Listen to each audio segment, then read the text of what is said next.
Assalamualaikum warahmatullahi wabarakatuh. Para mahasiswa yang saya cintai. Kita lanjutkan kuliah pengantar ilmu hukum sesi yang kelima. Setelah sebelum-sebelumnya kita sudah membahas beberapa pengertian hukum, subjek hukum, objek hukum, peristiwa hukum.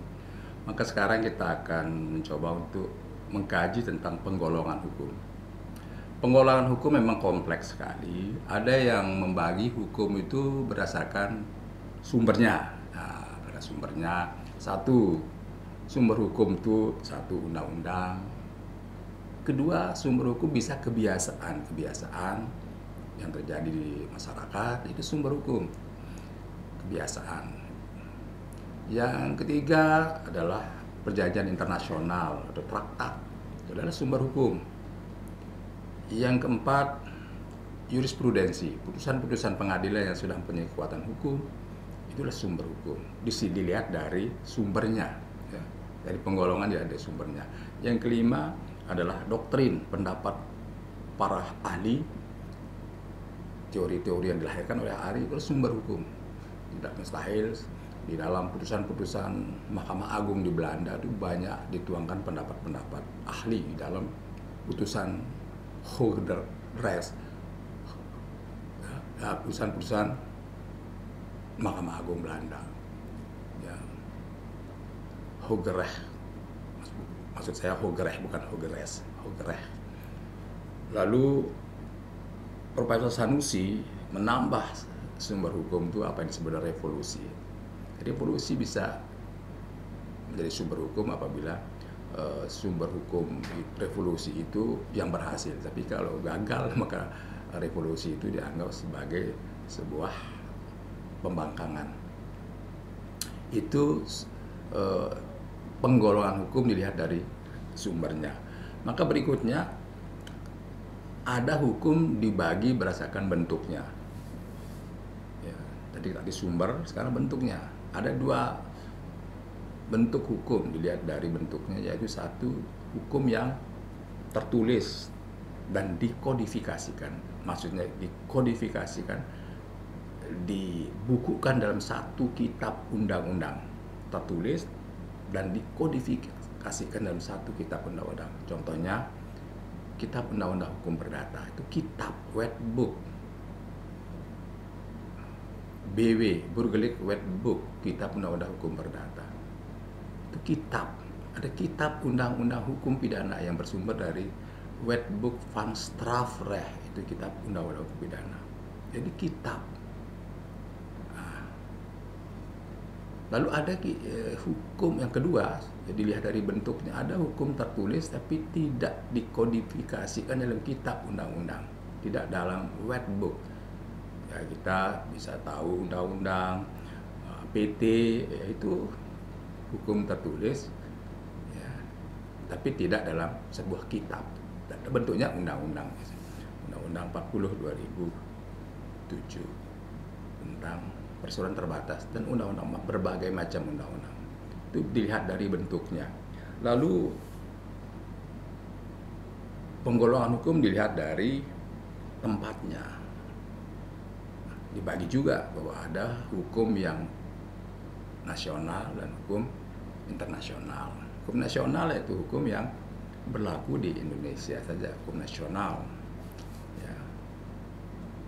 Ada hukum internasional yang dibuat dalam satu konvensi-konvensi internasional, konvensi Jenewa, konvensi Warsawa tentang pengangkutan udara, konvensi hukum laut internasional tentang batas laut. Itu adalah hukum internasional yang sifat publik. Ada hukum perdata nasional, ada hukum perdata internasional atau HPI, hukum perdata internasional yang diatur dalam pasal 16 AB Algemeen Bepalingen van Wetgeving. Di sana kita temukan prinsip-prinsip hukum perdata internasional. Saudara sekalian, kemudian ada juga yang menggolongkan hukum di dalam penggolongan menurut waktu berlakunya. Menurut waktu berlakunya ada hukum yang sedang berlaku, Nah, itu disebut hukum positif. Jadi hukum positif ini adalah hukum yang sekarang berlaku. Hukum yang sekarang berlaku di satu negara, di Indonesia misalnya, itu disebut hukum positif. Itu das sein. Ya, das sein.